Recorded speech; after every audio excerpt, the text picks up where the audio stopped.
The following program is a Town of Colonie television production of the William K. Sanford Town Library. It goes all my life's a circle, sunrise and sundown. The moon rolls through the nighttime till the daybreak comes around. And all my life's a circle, but I can't tell you why. Seasons spinning round again, the years keep rolling by. Top of the day. I'm Joe Doolittle, and my co-host Kate Dudding is under the weather today. This is Story by Story, sharing moments of the human experience. And Kate isn't here today, so I'm going to co-host kind of by myself. And we usually start with Kate and I talking a little bit about storytelling. And I'll just share with you the stories. We're taping the show in December, so we're coming out of the Thanksgiving stories and into our Christmas season. And you're watching this in the great new year, the year 2019, another set of adventures for all of us in the capital area and the world. And we will be living our stories, because stories are really how we mark and keep track of what goes on in life and in meaning. Yep, and think about just a little bit past that. Story Circle, the group of storytellers in the capital area, had a big show called Telebration, and we had 150 people there, and we raised a little bit of money, and we used that money to support community storytelling events in libraries and community organizations. So check our website, storycircle@proctors.org, and coming up will be our grant cycle, and if you have an idea for a storytelling program, we'd love to talk to you. Well, since Kate isn't here, I'm going to introduce our guest storyteller a little bit early, and she could probably help me as co-host. She's a very good friend. She's one of the most charming and talented storytellers I know. She's Kay Olan, and Kay's with us. She's living in Saratoga these days, but she grew up in a very interesting way. She grew up during the school year on Long Island, and she grew up in the summertime at her ancestral home at Akwesasne, the Mohawk Nation on the St. Lawrence River. And Kate, it's wonderful to have you here. Just wonderful to have you here. And I've known you a fair time, and I'm just wondering, did storytelling find you, or did you find storytelling as a person? And when did that happen, anyway? Hi, Joe. Thanks for inviting me to be here. That's a story in itself. I was teaching elementary school at the time in the 80s in Wappingers Falls, New York, and it came to be in the 80s that the New York State Department of Education changed the social studies curriculum and asked the fourth grade teachers throughout the state to teach local history, including about the native peoples of their particular area. And the teachers in the school where I was teaching came to me and asked for help because they didn't have any materials to help them, and they didn't have the information that they needed. So they asked me if I could help, and I brought in whatever materials I could share with them that I had accumulated at home. And one day I brought in a carousel of slides. That's how long ago this was. This was a carousel of slides. This was pre-PowerPoint. Yes, exactly. And those were slides that were given to me by a history professor at SUNY New Paltz named Larry Hauptman. And I started to explain the slides to the teachers, but this was before the school day began, 20 minutes before the students were scheduled to arrive. And of course, it was a lot of information to absorb in a very short period of time. So I said, well, if you would like, I could come down to your classroom during my preparation period and talk to your students directly. And they said, great. So I did that. And then I guess they liked it because word got out, and various organizations started asking me to come and present, share a little bit about my culture. And so I did that if I could fit it into my schedule, because I was teaching full time. And then somebody called and asked if I knew of a storyteller. She wanted somebody to come and tell Native stories to her Girl Scouts. So I thought about it, and I was trying to figure out who I could recommend when she said, "Do you know stories?" And I said, "Well, I've heard them, but I never told them." And she said, "Would you come and try?" And that's what happened. And word got out and people started saying that I was a storyteller. And I thought, well, this is maybe a way in which I could get my foot in the door to tell people about who we are and to let them know that we're still here and we still know about our culture and traditions. So story kind of found you, Yes. kind of called you in a Yes. way, because in addition to the career you had in teaching and in encouraging young people, you also have a companion career in this education and advocacy for Native peoples. And so they've kind of been in parallel, but they also kind of intermingle from time to time too, which has been fun. Yeah. It has been fun, and I feel as though, first and foremost, I'm an educator, and so I use stories as a tool to help people understand a little bit more about us. I find that a lot of people don't realize that we're still here, that we're not extinct. We know who we are. We're relevant. We have a lot to share. And storytelling, to me, is a good way to open that door, so that we can share with one another. Right. You know, as you know, I have a fondness for historical stories, and I feel a connection to the Mohawks. And you visited my church, First Reformed in Schenectady, and our church in Schenectady goes back to 1680.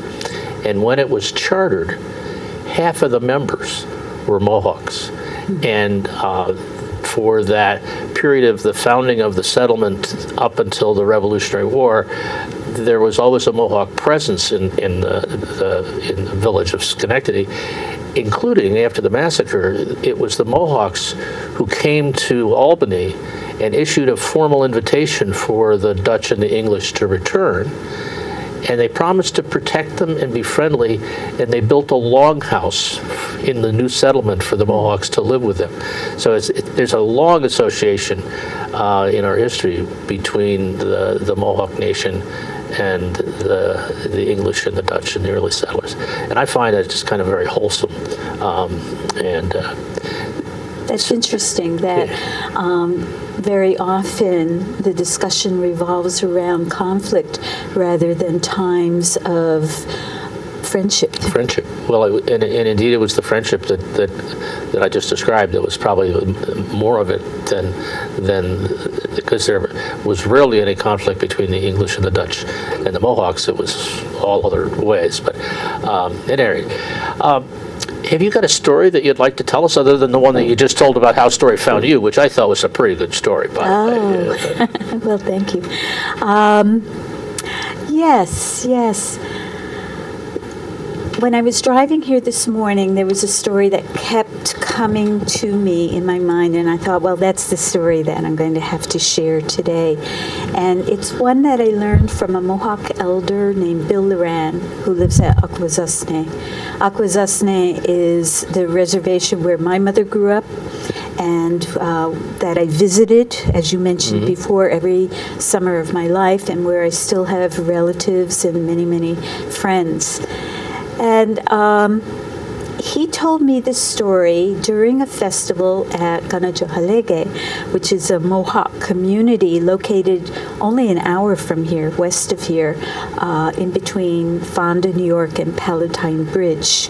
So that Kanashakalehe, almost Close. close, is a reestablishment of the Mohawk Nation, actually, here in the valley? Well, there were many, many, many villages, and Kanajohalege is located on the site of one of those villages. And it happens that it was a Mohawk village site. Bear Clan people lived there, but there are many, many other village sites along the Mohawk River for Mohawk people. And it's called Kanajohalege because when our people first came to that area, they noticed that there was a creek that is now known as Kanajahari Creek, and that in that creek bed there were round holes, potholes that were carved by the action of the water. And there was, and is, one hole in particular that's about 10 feet in diameter and 10 feet deep. And when our people saw that, and they saw the water coming down the creek bed in the springtime, the water was coming down with such force that it caused the water to churn in that pothole. And when our people looked at it, they said, oh, it looks like it's a cooking pot that's cleaning itself. It looks like it's washing itself. And so they named that place after that physical feature. And so Kanajohalege means the place of the clean pot. Place of the cleaning pot. Clean pot, Clean pot. yeah. And some people translate it as the place of the hanging pot, or the locals call it the place of the boiling pot because it looks like the water's boiling, but it isn't. It's the same temperature as the surrounding water. Wonderful. So what happened was, in 1993, a group of people, native people from Akwesasne, returned to the Mohawk Valley, and they were fulfilling a prophecy that someday we would return. And they reestablished a community there.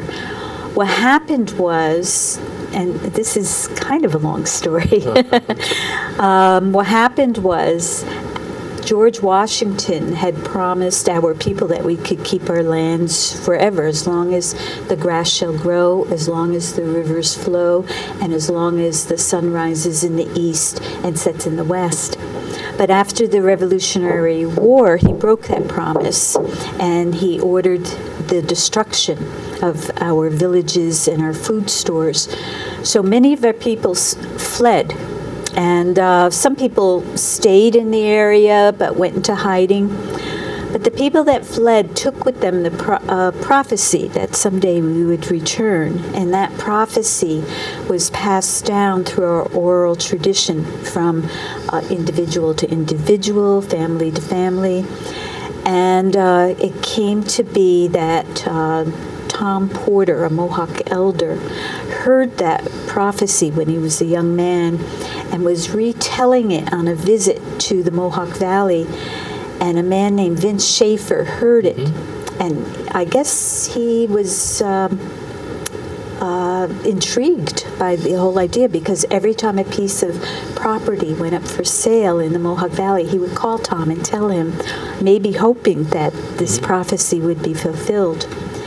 And he heard about a piece of land that was going up for auction, and that became Kanajohalege. And Tom Porter and a group of other people moved there with the hope of reestablishing a community where the people living there could live as lightly on Mother Earth as possibly, as sustainably, self-sustainably as possible. And it would be a place where native and non-native people could come and learn about our history and culture and traditions.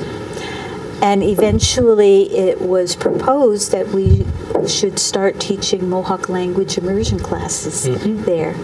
So it's a very active, very vital community. And there's a website, right? If people were to Google... At this point, it would probably be better to go to Facebook. and type in either Kanajohalege, which is Kanajohalege, TSIOHAREKE, or Mohawk Community, and they should be able to get information about events that are going on there. Right. That's great. And I know there's a last weekend in June, or the second to the last weekend in June. Last weekend. Last weekend in June is the Strawberry Festival. Yes. And that's a big time and a wonderful time to visit Colonie. So I would commend that to you. And just as a little sidebar, Vincent Schaefer was a professor at SUNY and taught weather, meteorology, and his brother Paul Schaefer was a very famous builder. And together the two of them were two of the linchpins in the protection for the Adirondacks and the Blue Line. So they're very much in line with being light with the earth and those kinds of things. So that's a nice bridge between the Mohawks, Tom Porter, and some of the continuing conservation work that is their legacy. Ooh, thank you for sharing that. Yeah, I that. just kind of, and they're Vincent and Paul are interesting people in their own right in many ways. Now, but I asked you to tell a story. You told that wonderful story about the resettlement, but I'd love to hear the other story. Well, this story, as I mentioned, I learned from Bill Loran, who said that he learned it from a Cayuga man, and it's one of my new favorites. Long, long ago, there was a field, and in the middle of that field, there was a tree, one tree growing. And off towards the edge of that field, there was a vine. And that vine was busy soaking up sunshine, and it had its roots in the ground so that it was bringing up the nutrients from the soil, and it was getting bigger and bigger. And one day it noticed that there was that tree out in the middle of the field. And that vine decided that it wanted to talk to the tree. It wanted to get close enough to talk to that tree. And so that vine concentrated on soaking up enough sunlight and gathering enough nutrients to get bigger and longer, and so that it could work its way out across the field and get closer to that tree. And eventually he did. That vine got close enough to address the tree. And he said, "Greetings." He said, I've seen you standing out here, and I've wanted to talk to you for a long time. And I think that you're very, very handsome. I think you're very, very good looking. And I think that it's wonderful that you're so big and strong, and you're so close to the sun that you can feel the heat and the warmth. And I just think that's wonderful. And the tree said nothing. The tree didn't reply. So the vine said, "Well, I have an idea. I would like to ask your permission to climb up your trunk and out onto your branches and up through the your crown, so that I can reach the top of your crown and I can feel the warmth of that sun. I can feel that energy." The tree said nothing.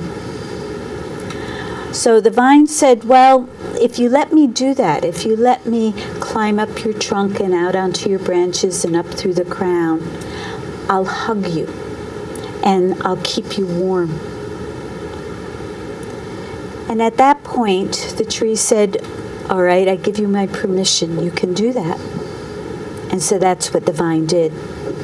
It grew and it grew, kept growing so that it could wrap itself around the trunk of the tree, and it grew longer so it could climb up through the branches and up through the leaves, the foliage, and it reached the top of the crown, and there it soaked up that warmth and that energy, that light from the sun.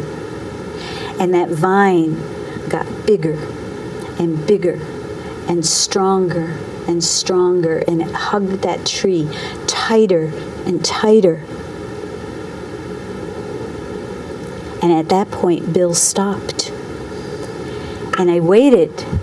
And finally I said, well, what happened? Did that vine, did it strangle the tree? Did it kill the tree?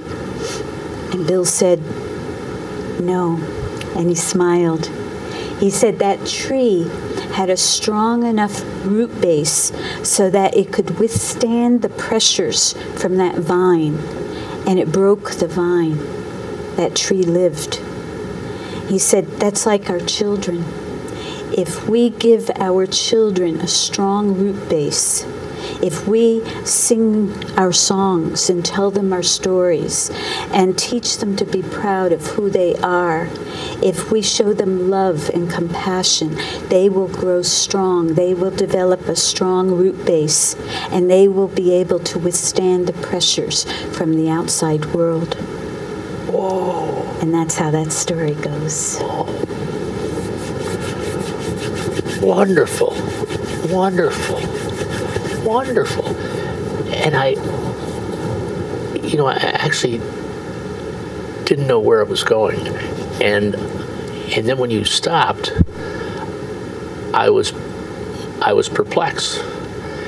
And then the resolution, the moral, is just wonderfully meaningful. I mean, for all the problems that youth face in the world of being held back, that's just great. That's just great. I think it's such an important story for everybody. We really need to take the time to share that love and compassion with our young people, but also with people of all ages, to reassure them and to make them feel worthy and worthwhile and valued and loved. Yeah. You know, one of the learnings of literature is the application of metaphor, of some symbolic reference or meaning. And when you listen to the story, you don't know whether to identify with the vine or with the tree. You kind of do both. And then the sun enters in, and you wonder about that. And then as the picture becomes clearer, you know you're the tree, you know. And I think one of the things about metaphor is we're talking about the names and meanings in different languages, but in the Old Greek, the metaphor is actually meaning going forward or life going forward. So a story like your story of the vine and the tree is a wonderful metaphor for people to absorb and apply and keep. That was just done so well, so well. Thank you. Thank you. We're going to come back and do another cycle. I want to share a little bit about what's going on with storytelling here in the Capital District. We're so pleased to have Kay Olan with us. Story Circle is pleased to be part of a program up in Saratoga that's called the Academy for Lifelong Learning, and they have a program that's on January 2nd. It'll be Wednesdays in January and February. That slide is up there, and there's a renowned storyteller named Joe Doolittle who's going to be there at 12 o'clock on the 2nd of January, telling stories of the echoes of old Saratoga, and it's a set of historical stories that I hope will please you, and I encourage you to come. It's free. Kate Dudding, my co-host, will be there the next week on The Kindness of Strangers. Margaret French, mostly American stories. Margaret has been on the show, and as you may remember, is Canadian. Betty Cassidy, Memorable Moments, and she's a wonderful storyteller also from Saratoga. So I commend that series to you, and it's just going to be great. On January 7th, which is a Monday night, we're going to have First Tuesdays at Arthur's, because January 1st was a Tuesday, and that's got in the way of the schedule. Somebody else was at Arthur's on Tuesday the 8th, so we're there on Monday, January 7th, with Janine Laverty, who is one of the wisest and most helpful storytellers in the area. She's taught a lot of us how to do our art, and she's going to do a series on cold outside, warm inside, and there'll be an opportunity for you to tell your own story, read your own story, play your own song, all that stuff. It's a fun time. We're going to do another set of stories on January the 13th, which is a Sunday night at Shawnee Evenings. We're moving the storytelling program from Friday nights to Sunday afternoons to attract more families.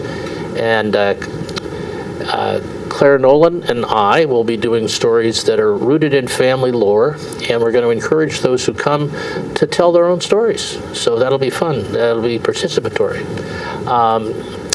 Open mic at Cafe Lena takes place on the last Tuesday of the month. Cafe Lena is newly renovated, just a straight space. Sean Banner will be the feature there, and he's well known in the region, and just being at Cafe Lena is a treat, so I encourage that. We have a wonderful group in the area, the Interfaith Storytelling Circle, and they provide a program each month, but in January they have a program they call the Tent of Abraham, and they share the three faiths that come out of the story of Abraham: the Jewish faith, the Islamic faith, and the Christian faith. And that's going to be at the Congregation Gates of Heaven in Schenectady on the 23rd, and the slide is up there. Story Circle sponsors a series at Proctor's Theater. It's going to be on the 27th at 2 o'clock at Proctor's in the upper gallery. The theme is starting over, and there's a group of wonderful storytellers. Kate and Margaret will be there. Atidav Agareje, one of the kids from the Interfaith Story Circle, Claire Beetlestone, and it's just a fun time. I encourage you for that. And the rest of our season at Wordplays is also there, so hold a date for February 24th. And if you're just in need of a story, we are online at Story Circle at Proctor's. Click on the YouTube link, and the guest tellers from this show are all there, and their stories are edited down. And as of 2018, we began to just post the whole show, but the times are there when the stories are shown, so you can click on the times in the story and not have to put up with the patter and schmoozing of me and Kate. It's been a wonderful morning so far. Kay, we're back to you, and I'm trying to pick up a little segue, and I'm going to go back to the Mohawk Nation and some of the place names, because I think one of the most prophetic names that the Mohawks called a place was the river that we call the Mohawks, and I can't remember how the name is said in your language, but it means the river that flows through the mountains. That's the Mohawk River. And since that became the water level route west, the Erie Canal and the railroad and the thruway, it's been a very, very important and prophetic reference for the entire nation. And I like to start a local storytelling program with that reference, because I think it's kind of important to the whole history of the nation. So there you go. That was my little segue. I don't know what you want to do with that, but there you go. Well, as I mentioned before, the story that I told earlier, I heard that at Ganajohalege, at the Strawberry Festival that you had mentioned. Yeah. And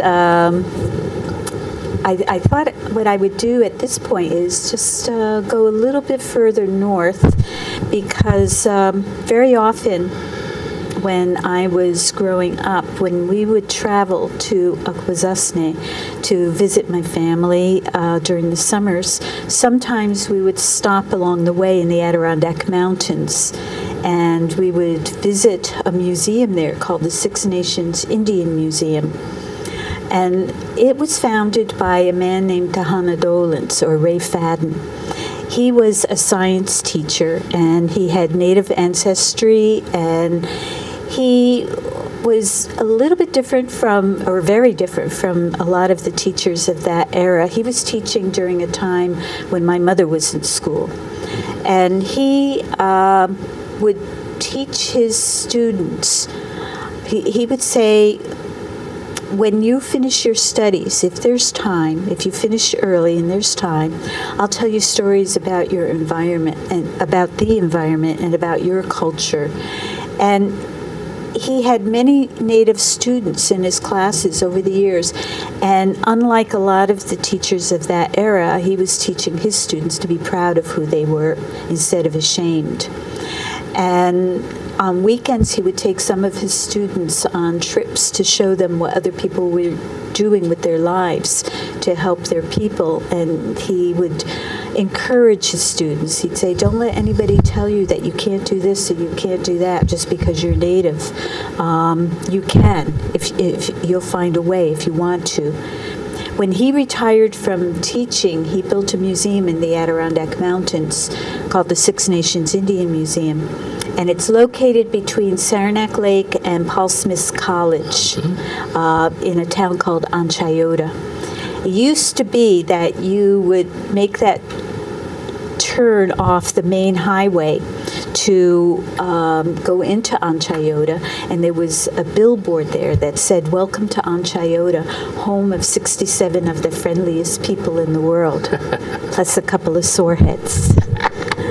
And then you would travel down the road past Buck Pond, and you would come to a long building reminiscent of our longhouses.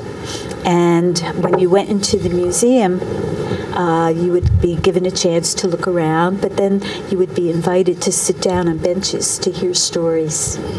And Ray would tell stories, and eventually his son John started taking over that responsibility. He would tell stories, and now John's grandsons do that. They tell stories there. And you have a chance to ask questions as well.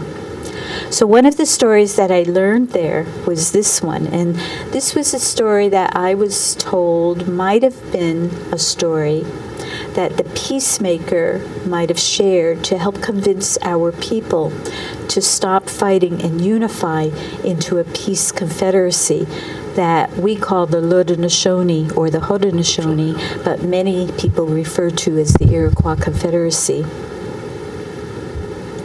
Long, long ago, there was a young boy who went to the woods just to go exploring, just to enjoy the day. He wanted to smell the smells of the grasses and the plants. He maybe would catch sight of a chipmunk or a rabbit. But after a while, he got tired, and he sat down at the bottom of a small hill to rest. And he closed his eyes just to relax for a moment or two when he heard a great ruckus, a great noise coming from the other side of the hill. And so very carefully and very quietly, he crept to the top of the hill and he looked over. And what he saw was a great big snake curled almost in a circle. And in the mouth of that snake was a great big bullfrog. That snake was in the process of trying to swallow that bullfrog whole. That's what snakes have to do to survive. So the front head of the bullfrog and the front legs of the bullfrog were sticking out of the snake's mouth, and he was trying desperately to get away.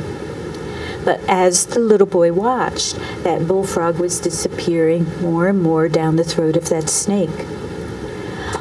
Well, the boy felt bad for the bullfrog, so he spoke to him, and he said, "Why don't you do to the snake what the snake is doing to you?" And the bullfrog didn't have a lot of time to waste. He didn't have a plan B. He didn't know what else to do. And he noticed that the tail of the snake was right by his mouth. And so he swallowed the tail of the snake. And as the boy watched, that snake started to disappear down the throat of the bullfrog. But at the same time, the bullfrog was still disappearing down the throat of the snake. And the circle that they made was getting smaller and smaller and smaller until there was nothing left. They swallowed each other up. And so it was said that that's what we will do to one another if we don't stop fighting and arguing. If we don't stop fighting and arguing, we will swallow each other up. There will be nothing left for the future. We have to find ways to respect one another, to communicate, to negotiate and compromise in order to survive. And that's how that story goes. And that's how that story goes. And you heard this from Ray Fadden as a little girl traveling back to your grandparents. It was when I was a little girl or a teenager. I don't know. We stopped there so many times. I'm not sure when it was. But, yeah, I heard many, many stories there. And because of Ray, many of those stories have survived to this very day. I think if it weren't for him, a lot of them would have been forgotten. And a lot of his students, his former students, grew up to be very powerful, very strong leaders of our people. I can imagine. Because they had his encouragement. And he taught your mom. No, my mother was not in his class. I used to think that she was one of his students, but I guess I misunderstood that. My aunt corrected me. And she was in school at the time. She knew who he was, but she wasn't actually in his class. But when we would visit, he would recognize her. He would remember her, yeah. My uncle was one of his students, and so many other people, too. Amazing. A great story. And the Museum of the Six Nations is still there? It's still there. It's open during the summers, but not on Mondays. They have a website so you can find out exactly when they open and what the hours are. And it's just a wonderful place where Native and non-Native people can go and share ideas, problem solve, share stories, and learn about our culture. Wow. Wow. And about the environment. Great. Okay. We've got a bit of time without the patter of Kate and I, and I'm wondering a little bit about maybe the history of Tom Porter and some of the message that he sends, and I'm taken by the ritual, and it's a long event, a long ritual, but the way the Mohawks offer Thanksgiving, and you have a sense of gratitude in your rituals and in your stories. Is there a story about the Thanksgiving nature of your culture? Well, what you're referring to is what we call the Ohondo Galiwatekwam. Some people translate it as the Thanksgiving address or the opening address. Literally, it means the words that come before all else, because they are the words that we are taught to say to start each day and every meeting of importance, every ceremony, because they are words that remind us that we're all connected, that not just the human beings are all connected, but we are all connected to the natural world as well. We're not separate from it. We're not above it. We're part of it. And we're taught to say hello, thank you, and I love you to every part of the natural world every day, so that we hopefully will never take any part of it for granted, and so that we will show respect and make sure that, yes, we need to take whatever we need from the natural world, but only what we need, and not take more than that, because we have to ensure that the future generations will have what they need as well. We're supposed to think 7 generations ahead. So we're supposed to make sure that there's a balance kept in the natural world. We're supposed to be the caretakers that maintain that balance. We're not supposed to be the user-uppers, but the caretakers. And We are supposed to make sure that we leave behind a world that's just as beautiful as the world that we're enjoying for the 7 generations to come. So what we do is we are taught to say hello, thank you, and I love you to all of the people of the world, to to Mother Earth, to all of the waters of the world, to the fish, to the grasses, to the food plants, to the medicine plants, to the animals, the insects, the deer, the birds, to our grandfathers, the thunder beings, to the 4 winds, to our elder brother, the sun, to grandmother moon, to the stars, and to the one who made us. That's the literal translation for our word for the Creator, is the one who made us. And again, that's also to remind us not only to be grateful for everything that we've had. We're not supposed to ask for anything because we've already been given everything we need. We already have it. We just need to use wisdom to use those gifts wisely and not waste it. But it also reminds us that no one part of that creation is more important than the other. I'm not more important than you. I'm not more important than that little tiny ant or that great big mountain. You know, that we're all connected. Wonderful. So that's, I think if there's one thing that I would mention if somebody asked me what is central to who you are and to who the Mohawk people are, to the who are the Haudenosaunee, what is central to your teachings and to your worldview, it would be that. Yeah, and it certainly comes through, one, in your description, and as you listen to the prayer or the opening, you do really get reinforced that there's a definite connection and we should be more aware of it. And because I've heard you do the program and Tom, and it does get you to thinking as you listen to it, which is its purpose. And I think it's universal. I think I was reflecting on the whole line from the gospel, be stewards of the world and set dominion over all things. The translation from the Greek is a little bit different in terms of dominion, because I think it's really stewardship, which is really your King James got it a little bit different. At any rate, that's really it is a common reference, but I think the Mohawk people do it particularly well, and I appreciate it. It's not something that we memorize. It's supposed to come right from the heart. So it can be as simple as just saying thank you each day, but it can also be as involved and detailed as mentioning every single tree that you can think of, every kind of fish, every kind of animal, every kind of food plant. It can go into great detail in terms of not just saying hello and I love you and thank you, but saying why we're grateful for each of those things too. So it can go on for hours, depending on who's speaking. Wow. Okay. Wow. Okay.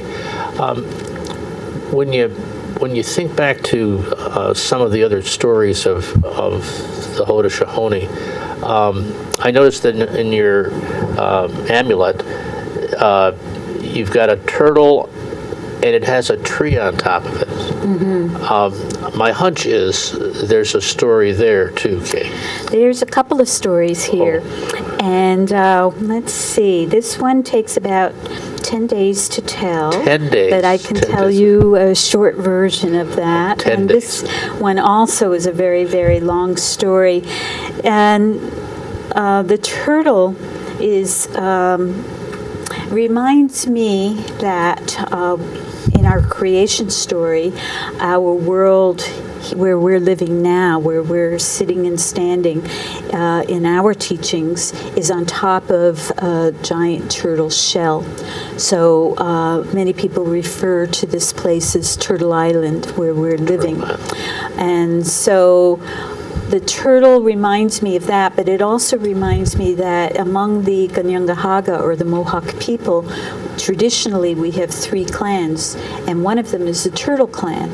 And so, again, there are many teachings that go along with our clan system. And then, of course, it reminds me of some of the stories in which turtle plays an important role. The tree, so the turtle reminds me of our creation story. Excuse me. Sorry. Of our creation story, and our clan system in some of our stories. But this tree is called the Great Tree of Peace, and it's a white pine tree with an eagle on top, and it has 4 white roots of peace that extend to the north and south and east and west of Turtle Island. And this tree comes from the story of the unification of the Mohawk, Oneida, Onondaga, Cayuga, and Seneca nations into a peace confederacy, into a United Nations that we refer to as the Haudenosaunee or Haudenosaunee or Iroquois. And this is a symbol to us of how that peace works. And the whole story, like I said, takes 10 days to tell, but it's interesting to note that Thomas Jefferson and many of the founders of the U.S. Constitution were our neighbors, and they heard these stories. They knew about our symbols. They knew how our government worked, and they borrowed some of our symbols and some of our ideas when they were formulating the U.S. Constitution. And so there are many books that you can read and articles online where you can see the comparisons between our Constitution, called the Great Law, and the U.S. Constitution. I actually tell that story because it's rooted in the Mohawks. It's rooted in Sir William Johnson and King Hendrick. And at the first ever gathering of the colonies in Albany in 1755, that was before they launched the campaign against the French and all the stuff. They were getting ready for doing that. But Samuel Adams and John Hancock, Benjamin Franklin, many of the founders were there. And Sir William Johnson had King Hendrick come to the meeting, and he brought the wampum belts that tell the stories. And he told the story in a day and a half, we're told, by fingering the belts, because the belts they're reminders of the story. And in Franklin's letters in particular from the meeting, he described the basic construction of the Constitution, and others did, so that it was that initial explanation by King Hendrick in the old Albany Academy that was right at the top of the hill that laid the reference for the Founding Fathers for the Constitution. And it was a pretty seminal event, I think, and probably we should commemorate it more than we do. But it's the basic reference of our Constitution with the nature of the League of the Haudenosaunee. So, that area, that's another little digression. We've got a lot in common, Kate. A lot of interest. Well, I think when people get together and share their stories, that underscores that we do have a lot in common. We have more in common than we have differences when we take that time. Right. Well, good. I'm thinking of another couple of things now.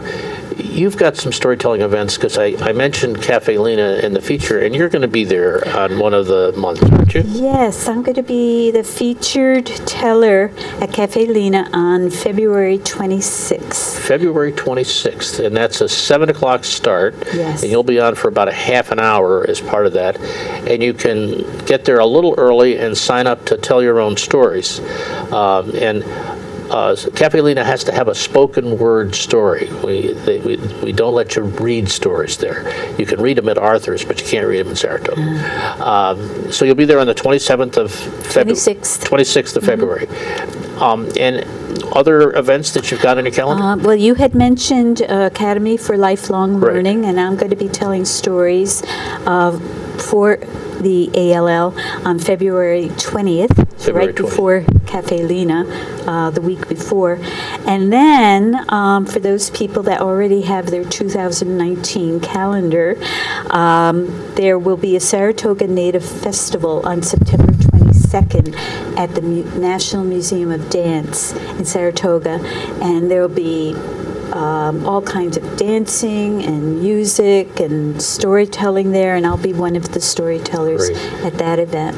And that festival is in the Museum of Dance, which is on the campus at the Gideon Putnam at the State Park. It's at the Correct. It's at the National Museum of Dance. You can actually see the Museum of Dance right from Broadway, right from Route 9. Right. Yeah. And so this past year, part of it was indoors and part was outdoors. And there'll be food there, too. There'll be food there, too. And this is something you work with Joe Bruchak on? Joe Bruchak and Indakina were approached by the National Museum of Dance to have this event there, and in prior years they were approached by the State Park in Saratoga to have the same kind of event there in the past as well. Yeah, it's a great program. It draws a lot of people, and it's fun, it's interesting, and you'll see people you know. So I commend that to you. Although it's a bit of ways, but we'll keep that in front of people because it's a great opportunity. I'm a little bit. I have to do a little time check here. We're doing okay. Okay, we have 7 minutes. I forgot to hit the little button, and now I'm more confused than I normally am. Kate usually handles that, so we're usually very disciplined, but this has been a little raucous today. So we've got 7 minutes, and I'm wondering if you could give me a little bit of background on just your relationship with the Katashareki, because you had a role administratively as well as a creating role in terms of things, didn't you? And that's an interesting story, I bet. Yeah. Well, as I mentioned, I taught elementary school. I think I mentioned it anyway, on Long Island and in Wappingers Falls for 33 years.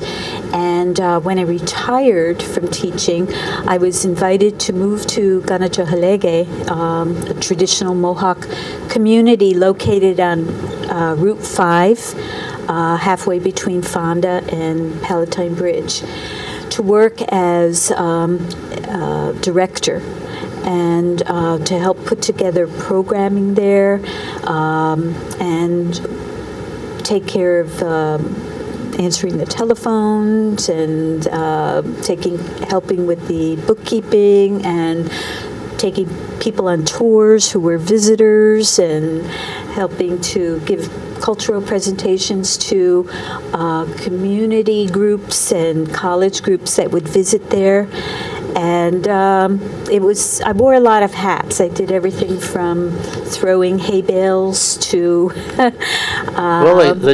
the administrative generalist, then. That's kind of what you were. It was wonderful to help support the programming that went on there. So I did that for close to 3 years, and then I retired from that, but I still do volunteer work for them.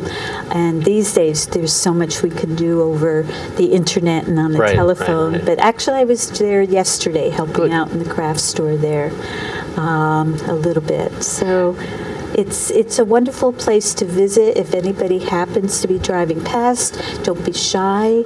If somebody's home, they'd love to have a cup of tea with you, or you could visit the craft store there. Well, we probably ought to have a story circle meeting there. And now that I think about it, we could have a picnic. Wow. In addition to coming out for the Strawberry Festival, but that would be a good opportunity. Do you have a 5-minute story? Nobody's got a 5-minute story. That's a hard question. All my stories tend to be a little bit long. Um,